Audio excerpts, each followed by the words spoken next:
everyone. Thank you so much for having me. I'm so honored to be here in your beautiful Moldova from the New York Times. Today, I'm representing the marketing team at the Times, and I'm here to talk to you about how we approach audience development. And when I say audience development, I really mean the work of finding new readers, of engaging the readers that we have, and of fostering loyalty. So for us, that means getting users to subscribe to our product and then also keep them subscribed for a long time. So we're gonna talk today about how audience development became a priority for the Times. We're gonna look briefly at a couple examples of how audience development is being approached across the organization outside of marketing. And then we're gonna take a deep dive into how the marketing department approaches audience development, and specifically how we use Facebook to find those readers, to engage them, to convert users to subscribers, and then again, to foster loyalty. So let's talk a little bit about the innovation report. So in 2014, a group of leaders from the New York Times essentially turned our investigative reporting on its head and looked at our own organization.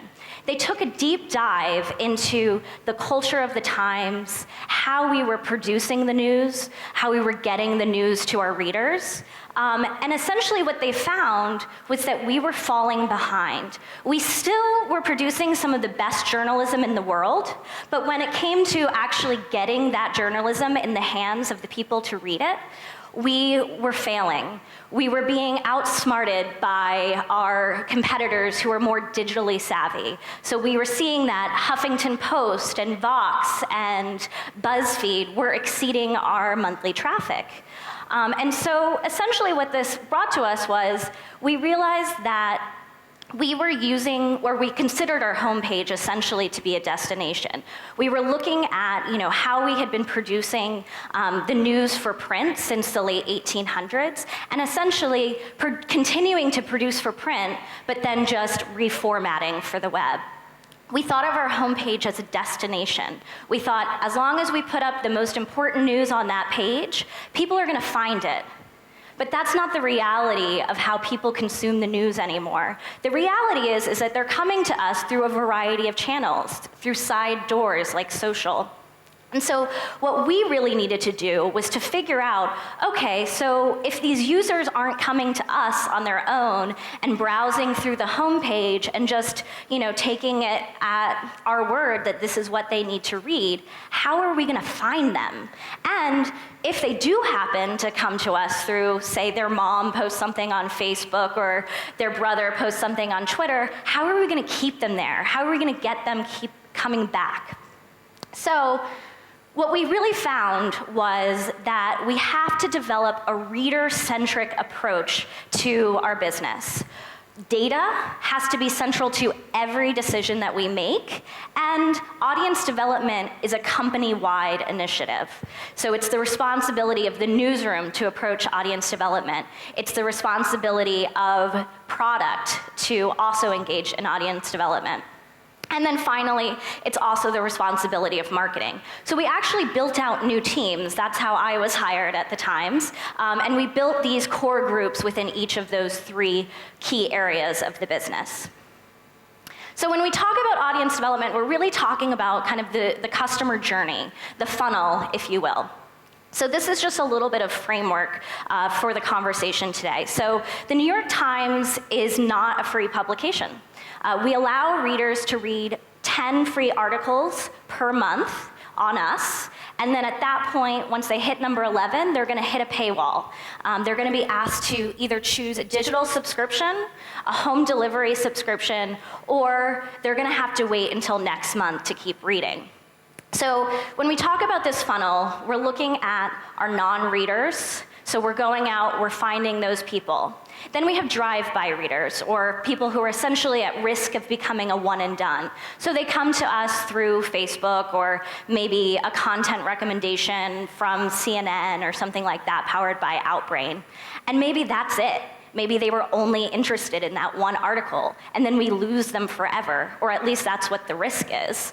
And then we have our repeat readers. Those are people who are coming back to us. They're fairly casual readers. Maybe they've read 1 or 2 articles in a month. Maybe they've come back for a couple sessions. And really, when we're talking to those people, our objective is to keep them coming back. We want them to become a registered user, which just means that they've created an account, they're able to comment on the site, they're able to maybe save their articles and read on a different device, or maybe they've just signed up for a newsletter so that they're gonna get the news every day from us in their inbox, or every week, depending on which newsletter they've signed up for. And then our subscribers are really our bread and butter. These are the people who've taken out their credit card and they've said, the news is worth something to me.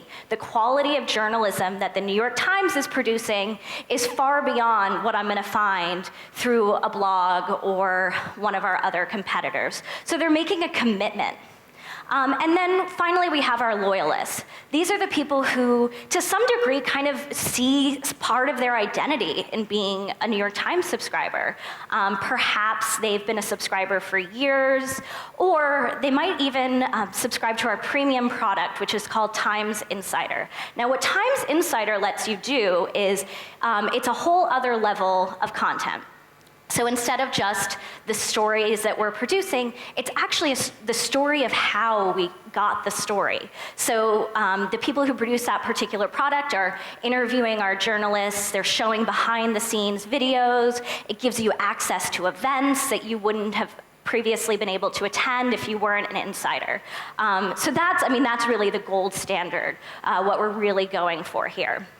So taking a step back, let's talk a little bit about how each of these different teams has different responsibilities when it comes to audience development. We'll start with the newsroom.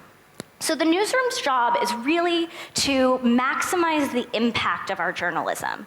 In terms of engagement, they're trying to foster interactivity with our readers. And then in terms of loyalty, they want our readers to become a part of a community. They want them to comment. They want to engage in conversations.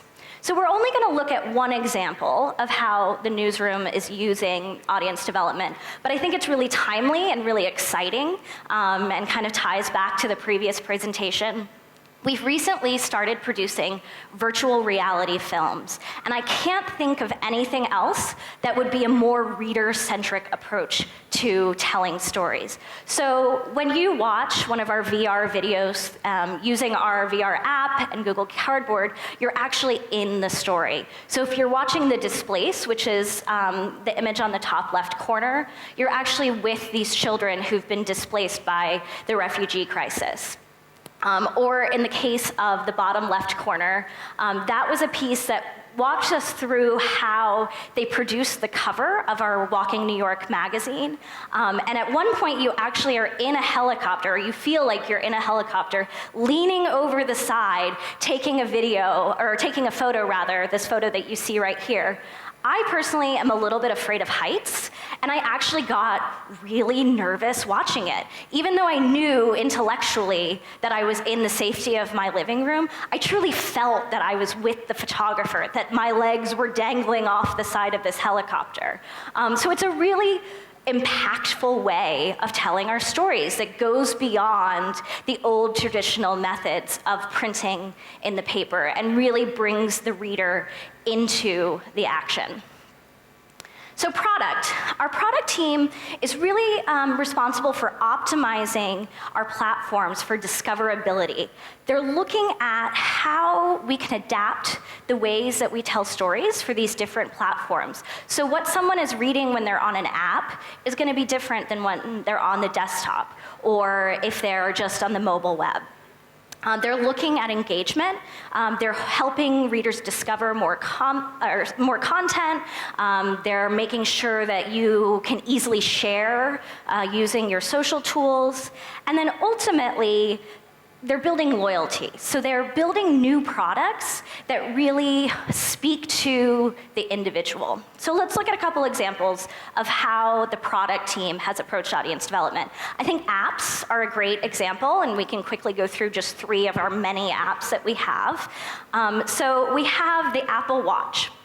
So if you were trying to read an entire article from the New York Times on your watch, you would be scrolling for hours. It would be absurd. So instead, what they did was they created this new format of storytelling where we now publish 1-sentence stories for the Iwatch. So you're, running between meetings, maybe you're getting coffee outside between sessions, and you want to check in on the news, you can quickly see that, literally at a glance. In the center, you'll see our cooking app. Our cooking app is kind of one of our greatest solutions in terms of really our service journalism. So what that app tries to solve is the question of, what am I gonna have for dinner? So in this particular app, you're able to save recipes, create collections, and really create a personalized experience for yourself. You can actually follow specific chefs that you have an interest in, and it's a really unique product in that it's not news-centric. It's really all about how you can use the Times in your very much day-to-day life. And they'll be producing more apps like this in the coming year as well. Now, one of my favorite apps is NYT Now. NYT Now is a commuter's dream. Essentially what it does is it gives you, at a glance, what you need to know right now. So, for instance, if you are on in the morning, you're gonna get your morning briefing. And instead of having the long article that you would read if you were on the desktop, you're gonna get the news in large images and bullet points. In the afternoon, that content is gonna change again. At that point, you might be served maybe one of our bite-sized crosswords, maybe some lifestyle news that might re-energize you and get you through the end of your day. And then in the evening, you're gonna start getting served some of our more long-form content because we assume you're at home, you're sitting on your couch, you're watching TV and reading your device at the same time. In that setting, we might even recommend some articles that we're reading from other publications, which is another thing that really changed when we started approaching audience development. So finally, marketing, which is how I make my living, so I think it's the most important. So marketing, our responsibility is really to amplify the New York Times content. Our job is to find the very best content and get it in the hands of the people who are most likely to read it. We want to get it to new readers, and then we also want to make sure that our engaged readers are finding it as well. We also are optimizing the on-site experience to really make sure that users are discovering more. And then we're pushing our most engaged readers towards subscription. So this is where we're gonna spend the most time today, and really talk about how Facebook is an incredibly powerful tool for us as marketers to achieve our audience development objectives. So we're using Facebook to identify and reach new users. We're using it to re-engage readers through the Facebook retargeting pixel and increase their subscription propensity. And I'll talk a little bit more about what that subscription propensity model is in a second. We're using it to convert engaged readers to subscribers. And then we're also using it to foster loyalty among our existing subscribers. So I mentioned briefly the propensity model. We have a team of data scientists who essentially have mapped out what are the actions that a reader takes that increases their likelihood to subscribe. These are essentially, as a marketer, it's our Bible when we're looking at how we sequence readers on Facebook and on our site.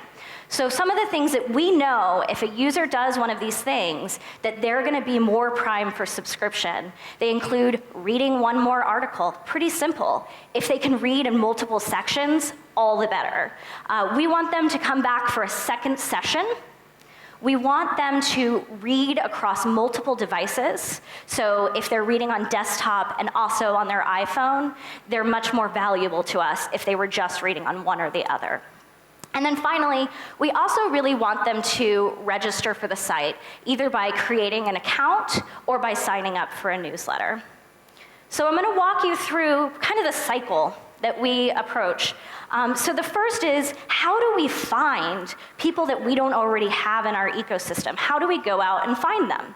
So first is, we use Facebook's tool called Lookalike Audiences. So we're actually able to upload a list of our existing subscribers and use the Facebook algorithm to identify other Facebook users who have a lot of qualities that are similar to our subscribers. We also use a third-party vendor called Kiwi. And Kiwi's really exciting and interesting. Essentially, in that case, what we do is we provide them with a piece of content that we're looking to promote. Then Kiwi's algorithm then uses natural language processing to identify what the themes of that article are, identify those keywords, essentially, and then they scan the internet and find other people who are reading about those similar topics. So regardless of if we're creating a lookalike and serving the ads ourselves through Facebook, or if we're using Kiwi to power that audience building for us, what we're gonna do is we're gonna find our most exciting content, our most clickable piece of content, and we're gonna serve that user on Facebook with an article recommendation. The example I have here was one of our most viral articles from last year. It was how to fall in love with anyone. It was a list of basically questions that you had to ask your potential partner, and they were gonna automatically fall in love with you. Very clickable. So then, we're not done. We bring them to the site. Well, now we wanna make sure that they move along the funnel a little bit. So what they're gonna do, we're gonna serve them in the bottom of the page. You'll see we have a content recommendation unit. If you were just coming to the site on your own, you might not see that. But if you're coming through one of our campaigns, you're gonna get served some additional content so that we increase the likelihood that you're gonna read more. So then eventually you're gonna have to leave. You have other things to do in your day, but we wanna make sure that you come back in a couple days. So then, again, we're gonna use that Facebook pixel to retarget you with more content. And this time, the content that we serve is gonna be something that's relevant to what you read before, or again, it's gonna be one of our most popular articles. So then, we're bringing you back, and again, we're serving you a custom experience. We want you to sign up for a newsletter now. So before you even hit the article, you're gonna see this newsletter sign up welcome ad. So you've done that, you've left again. Now we want you to read across multiple devices. So on Facebook, this time, we're not gonna give you more content because we think you've read maybe enough.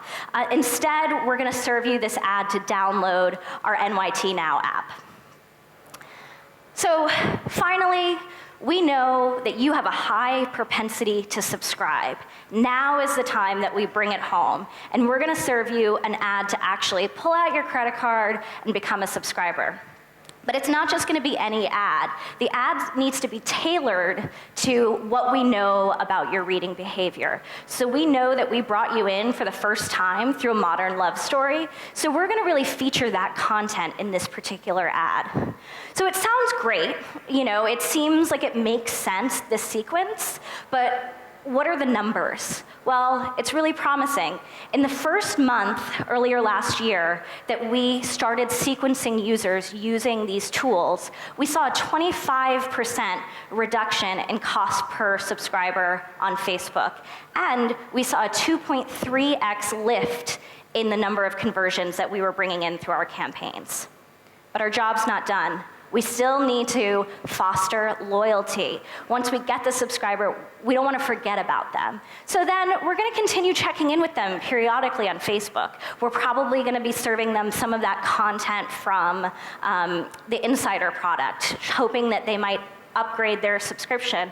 Or if we start to notice that they haven't been back to the site in a while, maybe we'll just retarget them with, again, one of those really highly clickable articles. So that's essentially the New York Times audience development in a nutshell.